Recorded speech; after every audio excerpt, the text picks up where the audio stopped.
Pouco se entende sobre a história da mãe de Maria, não é? Da mãe de Maria. Sabe-se que o nome é Ana e que o pai foi Joaquim. Mas de que linhagem veio Ana? De que família essencial veio Ana? E então, vibrando nesta sintonia da data comemorativa no calendário de vocês, vamos fazer umas pequenas reflexões sobre Ana, sobre a estrutura de Ana. Primeiramente, é importante observar que Ana também é uma mestra que dará luz a outra mestra. Ana, e então possuía os seus pais. Importante entender, lembram que Ana era prima de Isabel, que a mãe de João, sim. Então, Ana, dentro desta sintonia, não é? Dentro desta sintonia, não é? Maria, prima de Isabel, não é? Dentro desta reverberação, Ana estava inebriada com algumas irmãs. Já falei aqui certa feita um nome bem exemplificativo aqui para vocês, das Marias. Maria de Cleófas, não é? Era uma das irmãs de Ana. E também nós temos a mãe de Isabel. A mãe de Isabel, não é? A mãe de Isabel, que é a irmã de Ana, chamada Sobé. Dentro desta ressonância das três irmãs, Ana tem uma ressonância com os seus pais, não é? O pai de Ana, que se chamava Maria, também, assim que posteriormente iria ser o nome da filha, não é? De Ana, Maria, e o seu pai Natã. Então, Maria e Natã dão origem a três forças essenciais dentro deste planeta. Lembrando que estávamos em uma era em que forças chamadas de agêneres eram muito frequentes no nosso planeta. Forças agêneres, digam-se, oriundos de seres que vivenciavam no calendário de vocês 200, 300 anos, 350 anos no calendário de vocês. Inclusive já tinham vindo de eras de gigantes, não é? Então, dentro da essência dos pais de Ana, assim colocado como Maria e como Natã, Natã, um grande influenciador político da época, e consequentemente quero dizer que Maria, vindo a casar com Natã, Maria não é a mãe de Jesus, lembre que é a avó, não é a bisavó, não é? Fomos longe na árvore genealógica, não é? A bisavó, vou falar desta forma que fica melhor de referenciar, não é? A bisavó de Jesus, não é? A bisavó de Jesus, ao casar-se com o bisavô, não é? Natã, um grande influenciador político à época, estava em uma família completamente alicerçada em serem seres afortunados. Então, caríssimos, é importante vocês refletirem em uma reconstrução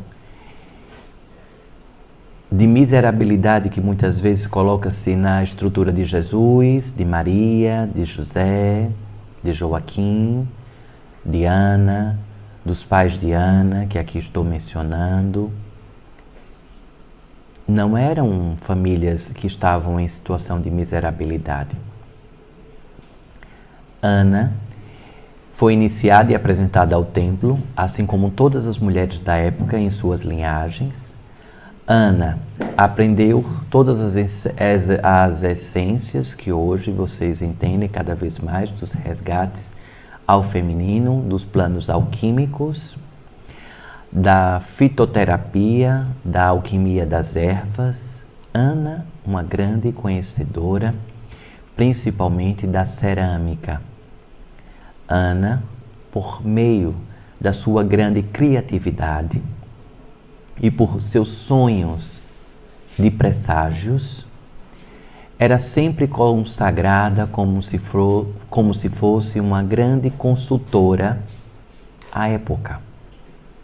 Aquela mulher que estava como uma grande consultora, que a sua essência vibrava por meio do alicerce da sua mãe, da bisavó de Jesus, Maria, não é? Casada com Natan. E então Ana era consagrada como uma grande sacerdotisa da época. Obviamente que estamos falando em uma época em que as mulheres não eram apoiadas em uma magnitude de protagonismo. Assim como vocês ainda na sociedade de vocês ainda possuem grandes sequelas, não é? Que as mulheres ainda têm dificuldades do protagonismo em essência. Como uma grande sacerdotisa, assim Ana aprendeu a arte da alquimia por meio das ervas, da fitoterapia, e assim também ela aprendeu a arte da manipulação do barro, da argila, e consequentemente Ana, ela foi envolvida diante da mãe dela, de Maria, a mãe de Ana, em todos esses filamentos de aprendizados, Ana, ela conseguia inclusive empreender curas, fazendo ali estruturações de diversas partes do corpo, por exemplo. Chegava uma pessoa aleijada, com algum problema, deficiência, na coluna, no braço, na perna, no pé. E então Ana, diante da sua iniciação por sua mãe, lembrando que Ana também possuía suas outras irmãs, não é? Mas a Ana coube, em essência, a grande iniciação. Então ela fazia o formato em barro do pé, por exemplo. Ela fazia o pé em barro. E então, com o seu sopro sacerdotal, com as suas orações divinas, ela empreendia a força para que, por meio daquele barro, a cura chegasse para aquela pessoa que estava sendo tratada. Então, isso estou dizendo, caríssimos, para vocês perceberem que Jesus vem de uma linhagem de pessoas que já colocavam curas. E Ana empreendia por meio do seu sopro sacerdotal, por meio do barro que ali ela produzia. Se você tinha alguma deficiência nos olhos, ela então manipulava o desenho dos olhos por meio do barro, da essência, e ali então ela soprava, fazia as orações e imediatamente aquelas pessoas eram curadas. E ainda mais, Ana, além da manipulação do barro, por meio dos seus sonhos premonitórios, assim ela tinha acesso às mais diversas dimensões, principalmente às zonas abissais. Ana conseguia, hoje vocês chamam de projeção astral, desdobramento, não é? Mas na época não tinha essa nomenclatura de uma maneira mais clara. Então, Ana, ela penetrava nas zonas mais abissais em resgates de almas, de uma forma muito coesa, disciplinada e coerente. Trazendo as informações e os resgates daquelas almas, muitas vezes, ela colocava em formatos do barro toda aquela experiência que ela tinha tido na noite anterior por meio dos seus presságios, por meio das suas experiências, e fazia os encaminhamentos das almas por meio da manipulação do barro. Não é em vão que existe uma associação com Nanã, a força essencial da lama e, consequentemente, a Senhora das Calungas. Percebam que existe uma coerência, não é, caríssimos? Existe uma coerência muito grande. Então, Ana, por meio da sua mãe, a mãe que veio de Esther, a avó de Ana se chamava Esther, a mãe de Ana se chamava Maria e a avó de Ana se chamava Esther. Esther, a avó de Ana, era a grande sacerdotisa do templo, em que somente mulheres frequentavam e tinham, assim como similares às pitonisas, que assim aconteciam na Grécia, não estamos falando em pitonisas, mas em estruturas similares, Esther era como se pitonisa fosse nos grandes templos ali colocados e consagrados. Aquela que trazia as informações da vida do além e trazia as previsões para a agricultura, para os grandes reis, para os grandes imperadores. E a força de Ana, caríssimos, vocês ainda podem, se vocês tiverem oportunidade nesta vida encarnatória, não deixem de visitar Constantinopla. Constantinopla é uma cidade que possui uma essência e aprendizados e edificações ainda colocadas em homenagens a Ana. E então Maria, a mãe de Ana, preparou a sua filha para vibrar em essência diante da sua linhagem vinda de Esther, a grande sacerdotisa do templo. Então Ana herda todas essas informações familiares e constrói todo o seu alicerce. É tanto que Ana demora um pouco para vibrar a materialização de Maria. Lembrando que mestres vibram em essências materializadas. Assim como Jesus se materializou no ventre de Maria, Maria agora a mãe de Jesus, não a bisavó, não é? Então, caríssimos, a história de Ana, de Santa Ana, não é? Que vocês colocam, a mestra Ana, prefiro assim chamá-la, a mestra Ana, tem uma essência e uma importância magnífica que trago aqui essas pequenas informações. Não sei se vocês sabiam de todas estas informações, filamentos, diante desta sequência genealógica da família de Maria, sim. Então, caríssimos, dentro dessa estruturação, Ana, por meio dos seus sonhos, assim estava falando, por meio dos seus sonhos, produzia ainda curas por todas as dimensões que assim cruzavam. Lembre-se que o planeta Terra estava passando por várias transições, que a densidade estava cada vez mais deixando que as sutilezas acontecessem.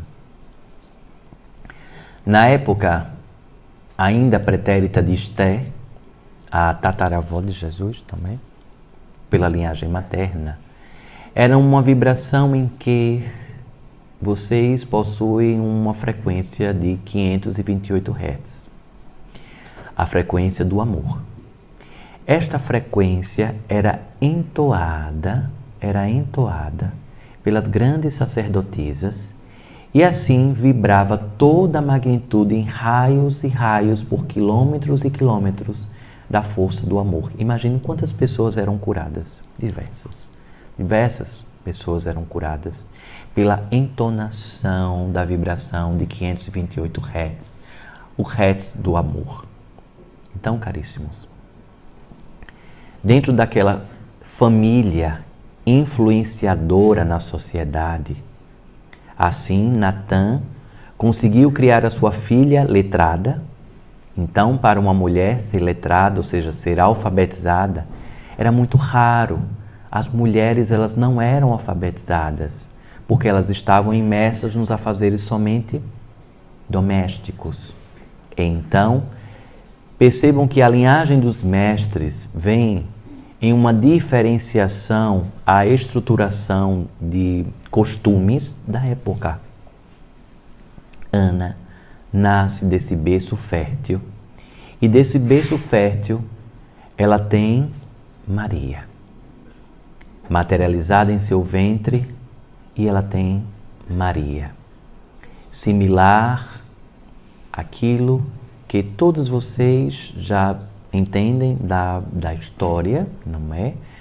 Mas em essência divina que Ana ao gestar Maria e ao ter a oportunidade de parir Maria, aquele movimento, aquele momento de grande plenitude, alicerçado na força e sublimação daquele amparo, daquele copo, daquele vaso que seria a porta de entrada para a essência divina de Jesus. Imagine você gerar o vaso que dará a origem ao grande governador planetário. É uma força que somente um mestre, uma mestra, conseguiria suportar de tamanha luz em seu ventre. E então Maria nasce e desde muito pequena já dava indícios da sua linhagem, já dava indícios da sua apresentação ao templo e, consequentemente, das proezas que Maria já conseguia fazer, vindo da sua mãe em todos os aprendizados. Assim seja, não é?